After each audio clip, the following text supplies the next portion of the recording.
All right, it is 4 p.m. The live stream is just about to begin. It has begun. So Danny, you have the con. Go for it. Fabulous. All right, welcome everyone. I hope you are having a great either last week of school or next last week of school. My son finished school today. We bombarded him with water balloons with he and his friends walking home. So we just started chucking them as they were walking down the hill. So it was a good time. So last week we were kind of talking about unlearning and learning. Was that last week or was it 2 weeks ago? Last week. Perfect. So I have a video about unlearning that I hope you will enjoy. So that's what we're going to start out with. Let me share my screen.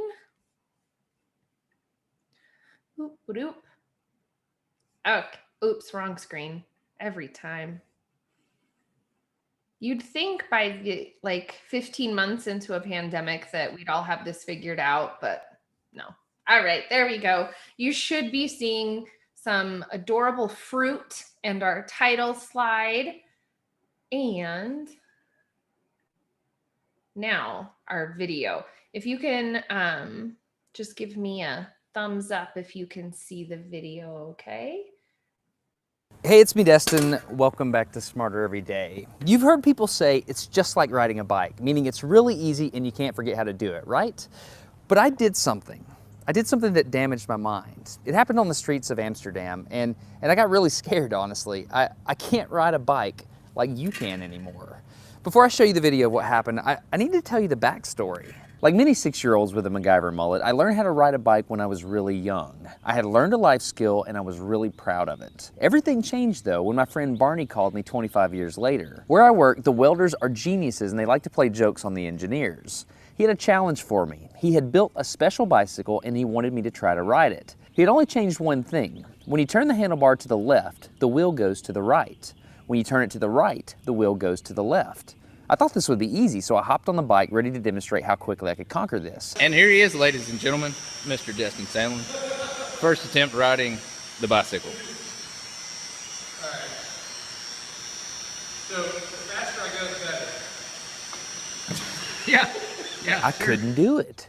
You can see that I'm laughing, but I'm actually really frustrated. In this moment, I had a really deep revelation. My thinking was in a rut. This bike revealed a very deep truth to me. I had the knowledge of how to operate the bike, but I did not have the understanding. Therefore, knowledge is not understanding. Look, I know what you're probably thinking. Dustin's probably just an uncoordinated engineer and can't do it. But that's not the case at all. The algorithm that's associated with riding a bike in your brain is just that complicated. Think about it. Downwards force on the pedals, leaning your whole body, pulling and pushing the handlebars, gyroscopic precession in the wheels, every single force is part of this algorithm. And if you change any one part, it affects the entire control system. I do not make definitive statements that often, but I'm telling you right now, you cannot ride this bicycle. You might think you can, but you can't. I know this because I'm often asked to speak at universities and conferences and I take the bike with me. It's always the same. People think they're going to try some trick or they're just going to power through it. It doesn't work. Your brain cannot handle this. For instance, this guy, I offered him $200 just to ride this bike 10 feet across the stage. Everybody thought he could do it.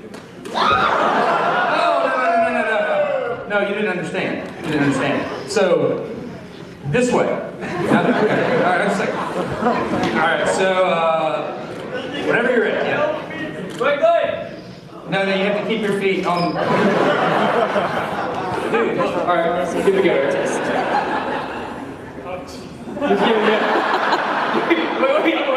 Like, you gotta start rolling at least. And go. Oh, no!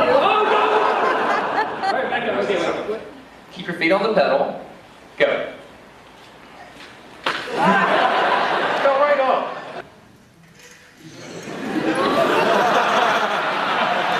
Just keep your feet on the pedals. Hands on. Yeah, come on. All right, one more time. Okay. Once you have a rigid way of thinking in your head, sometimes you cannot change that, even if you want to.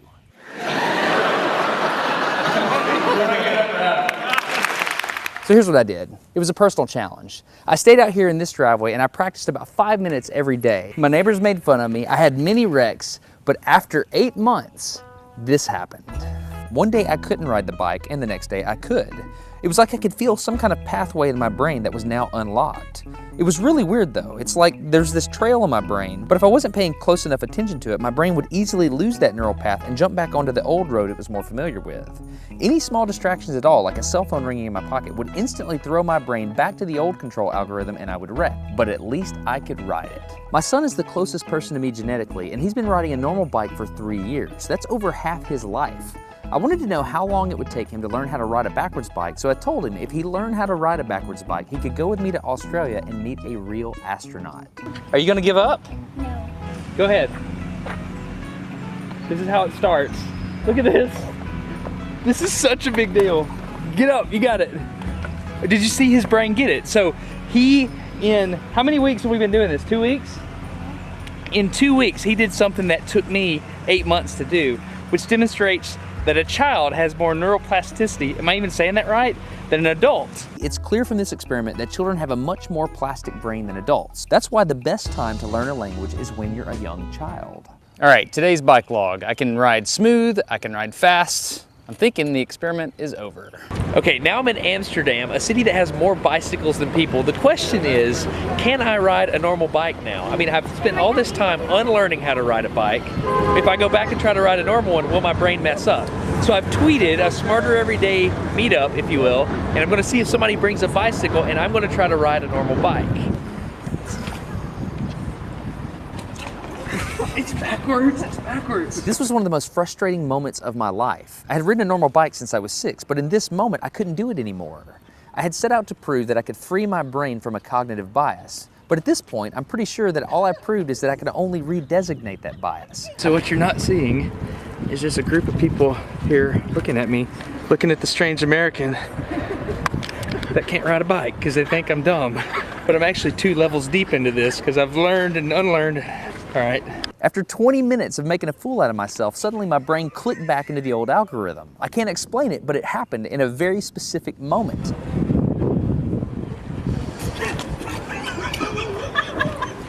I got it. I'm back. Oh, it clicked. Hold it, it clicked. I got it. Okay, there it is. There was the moment. Okay, I can ride a bike. I tried to explain this to the people around me and they just didn't get it. They thought I was faking the previous 20 minutes and I couldn't get anybody to believe me. That looked like I faked that, didn't it? Yeah. Just a fake. You think I'm faking. You don't believe me.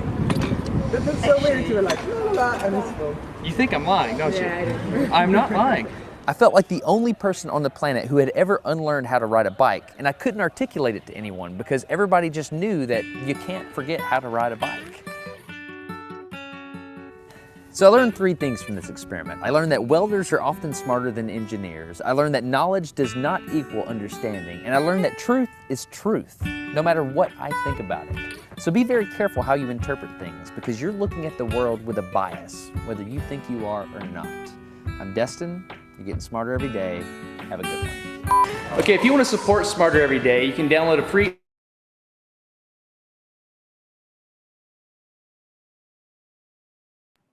All right, real quick, I'm going to stop sharing just so I can hear any ponderings that you have from watching that video. What do you think? Do you think you could ride that bike?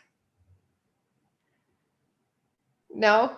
Well, I think that he left out I think he said it in two steps instead of 3, that knowledge doesn't equal understanding. But I think he understood. I think he had knowledge and he understood, but it didn't equal ability. So there might have been a 3rd piece there, which was knowledge may equal understanding, but may not show ability or be doable. And I think about that in terms of things I've tried in my life to do that I completely understand the concept. I know what it is, but I can't do it. Math. I'm an English teacher, math.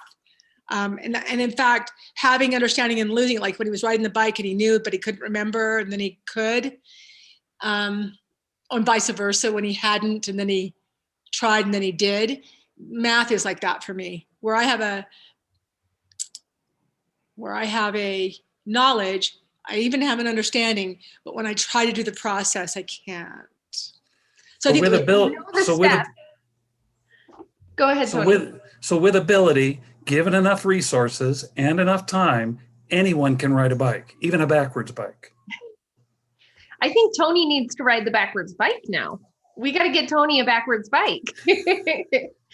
But I totally appreciate what you're saying. I kind of want to take it a step deeper. And I think about when we think of the biases that we have, that we know we have, just because we know we have a bias, and maybe it's not a good thing. If we know that and we understand it, there may be ways that we're still acting that we don't intend to, but we are. So I just think that that's a great video that just kind of shows a lot of what we have in store for us when we're talking about unlearning the things that we think we know. And that may be about how to teach math. I know a lot of elementary school teachers have learned a new and exciting way to teach math. And as a mom of now I guess third grader as of today, I've had to unlearn all the previous algorithms that I knew, because when I try and help him with math, I am just messing him up now because he has an entirely new algorithm. But let me go back to sharing my screen. This week, we're going to be talking about culture and building a collaborative culture, and one where we all can work together and what that looks like in schools. So I love this quote: "The nature of relationships among the adults within a school has a greater influence on the character and quality of that school and on student accomplishment more than anything else."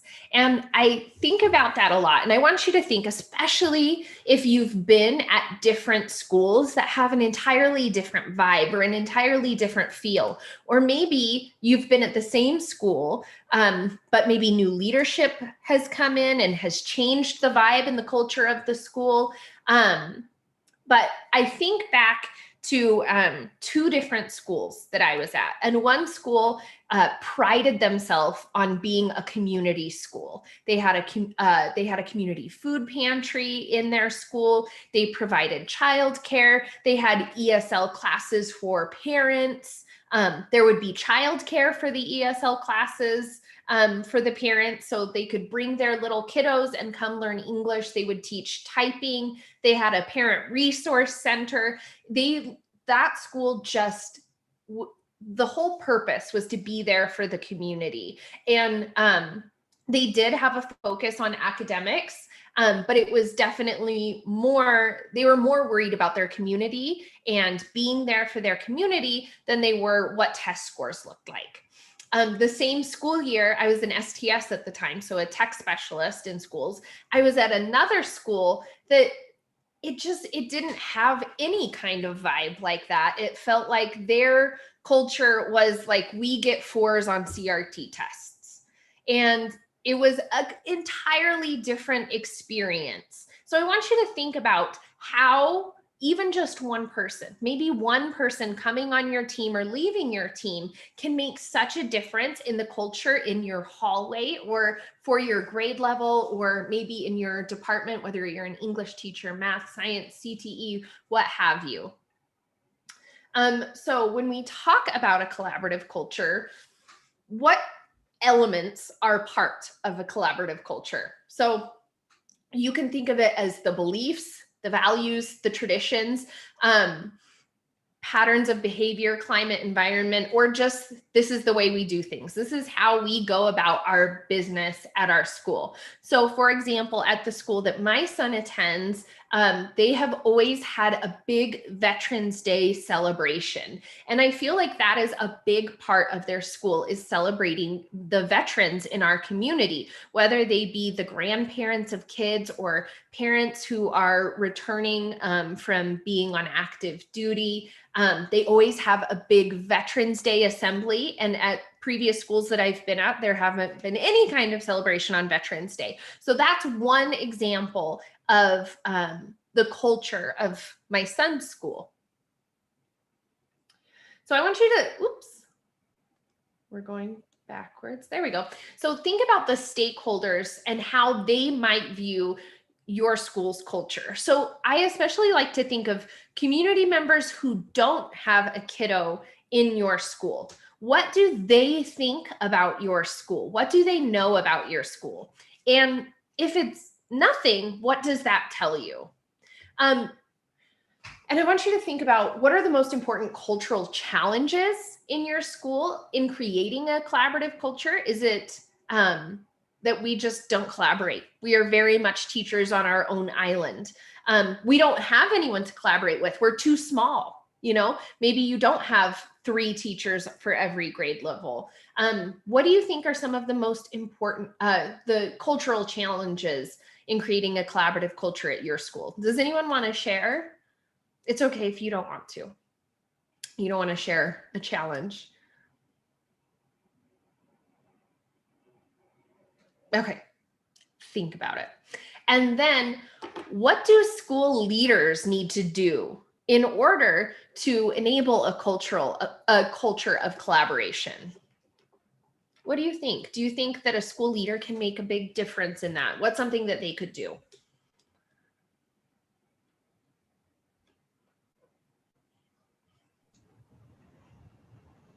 All right, so we are going to think about those things and we are going to post them on a Padlet.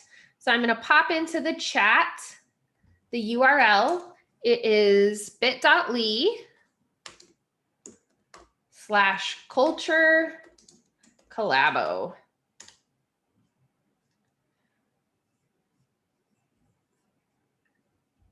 Let me just bring it over here. There we are. So on this Padlet, in order to post, all you need to do is double click, and then you can put your name, and then you can write something right below. So the question that we're posing is, how do we build a culture of collaboration? And also, what can leaders do? Or what are some challenges to having a collaborative culture in your school?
Some people are having issues with the Padlet. I'm sorry about that.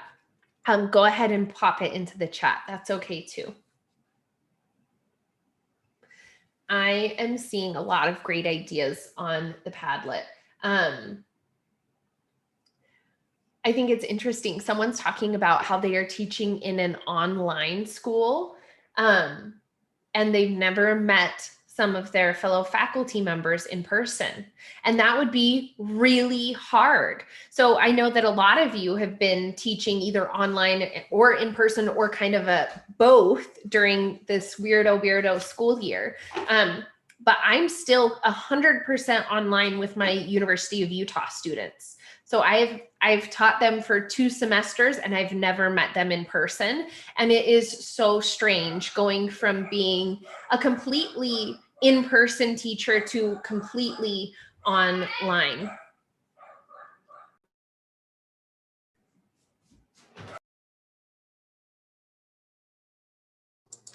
Danny, while you're processing, just a real quick similar story. The average age of our master's students is 42. So I have guest speakers come into my school finance class every week, and I reach out to them over the phone or whatever. I had a business administrator over the phone. Things work great. 5 minutes before class started, there's a few students in there, and I'm like, oh my goodness, this person hasn't shown up. I don't know where he is. What's going on with this? I'm right here. I'm like, oh my goodness, you look just like one of my students. It's a different world that we live in. It is like Zoom teaching and Zoom trying to build a community in a Zoom room. It is hard. So this school year, absolutely. The lack of time to socialize, or even if we did have the time, it hasn't necessarily felt safe for everyone to socialize. And masks are a whole other thing. I think it makes it so much harder to connect with a person, even if you are in person. So I think especially after the last year and a half that we've had, it's so important to think about collaboration and community building and building a culture at a school, or maybe like taking a second look of, okay, this is how our school used to be, in the before time, back before the school closure, but are we the same? Is that who we are? And what are we going to do to share that with our students and with our community? So I love the ideas on the Padlet. I have a question I want to ask. Does anyone hate community building? And if you are one of the people who hates community building or thinks it's silly, how can you, what would be your best way to check this out? Like how do we build a community? Do we just hope it happens naturally? What do you think?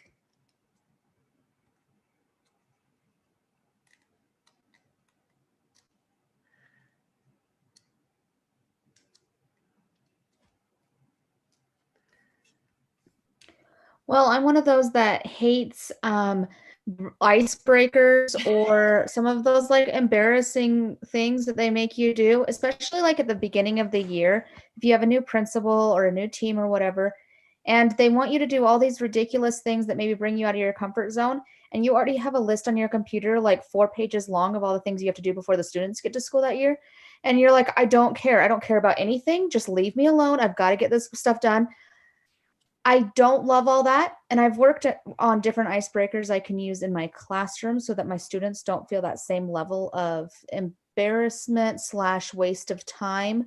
I haven't really come up with a whole lot of things unless it's like more like silly things, like maybe silly writing prompts or things like that they can share, because I teach 3rd grade. So when they're able to be silly, then they're like immediately open up and then they're happier.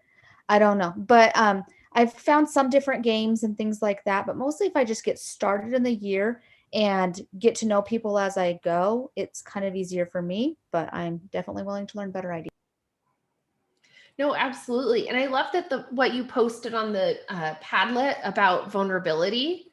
I thought that was excellent. I've been reading a lot of Brene Brown's work lately, and she talks a lot about vulnerability as a leader. And I think it was just right on with what you've posted. Thank you. I appreciate that. So I tend to agree. I don't love the icebreaker activities, but I will tell you that especially with my college students who I haven't met in person, I make them do a silly icebreaker at the beginning of every single class because I don't have the answer. I don't know how else to do it other than making everyone embarrass themselves and feel awkward for 30 seconds.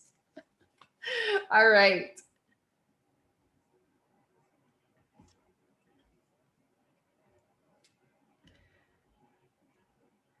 Okay, so these are some great ideas from an article called 8 Reasons My Principal Rocks. Making sure to put relationships first. So Danny, I think we're seeing your second screen. Oh, you're seeing my first screen?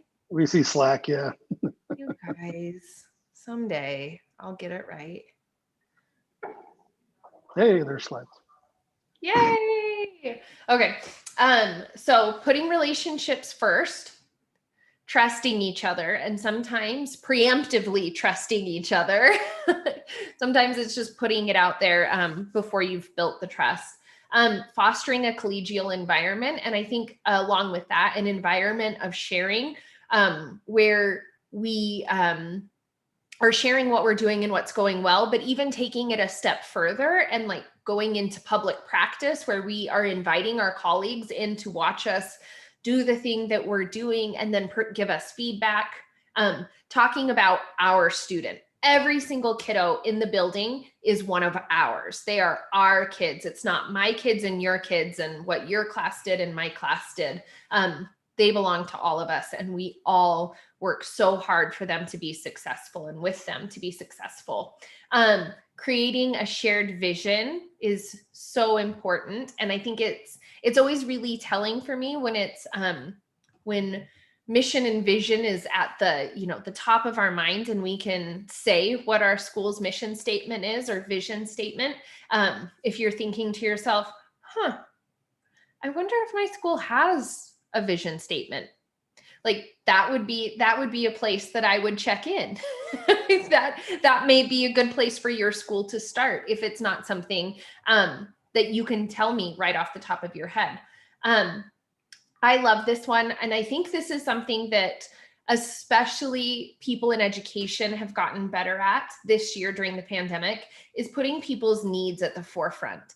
I feel like so often in education, we're just the people who shove our needs aside, who, will just do whatever to sacrifice ourselves for our students, instead of making sure that educator needs are met. And I think that maybe we didn't do a great job at it this year, but at least it's being talked about it.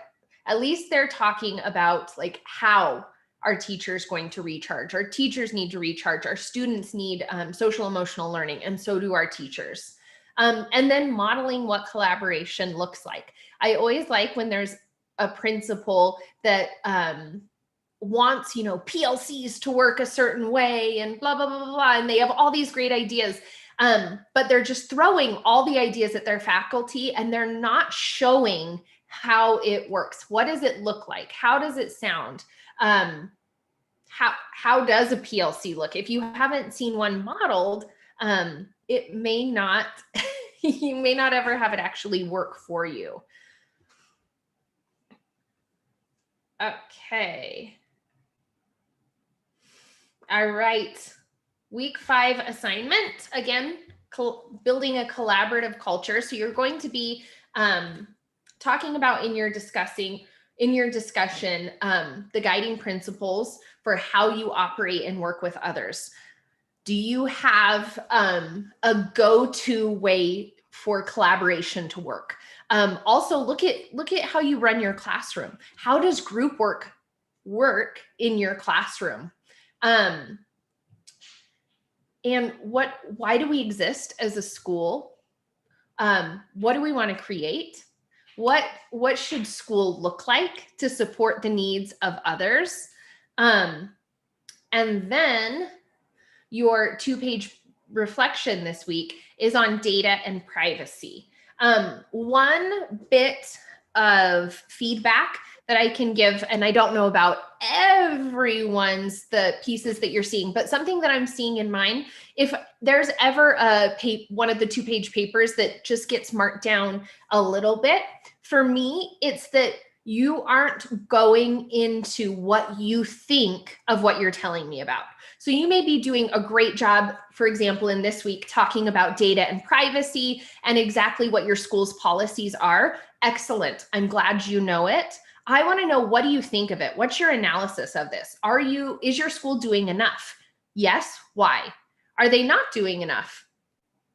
What should they be doing, or what in your opinion could they be doing? So maybe just taking it just one step deeper and telling me your assessment of what your school is doing in this week. It'll be data and privacy. Does that make sense? Okay.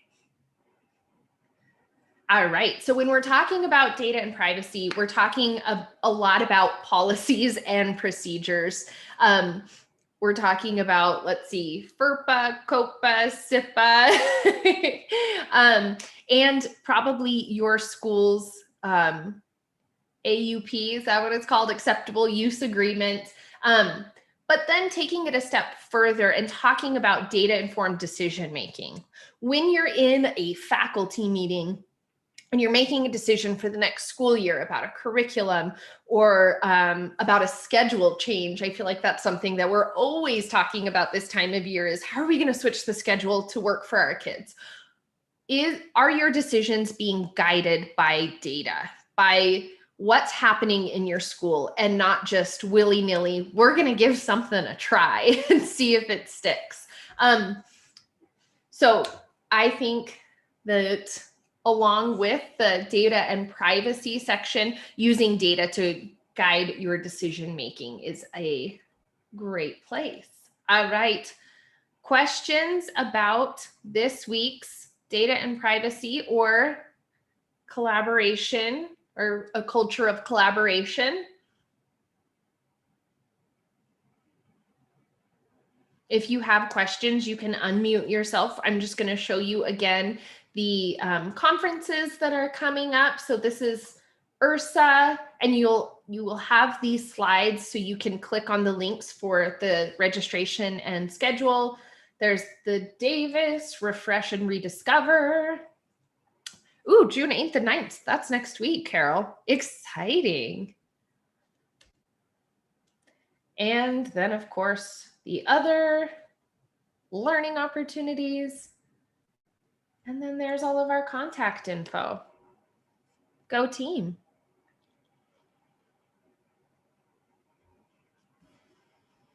Oh, I've been ignoring the chat. Oh, thanks for putting a link in there, team. All right, that's what we have for today. If you have any questions, feel free to stay on and unmute yourself and ask. Otherwise, have a great week, especially if it's your first week on summer break. Bye, Kurt. Congratulations, all. You've earned it. Take a break. Bye, Laura. Let's see. Who's up next week? Katie. I am. Katie's up. Okay. Excellent. Any questions, problems? I don't think so. I'm catching up a little bit. Get there. Danny, great job. Thank Yeah, you. well done. I'm so that video. behind on It's fun. grading, team. That's what I'm working Yeah. on. I'm getting caught up on You can work grading. on mine when you get done. No. No. Okay.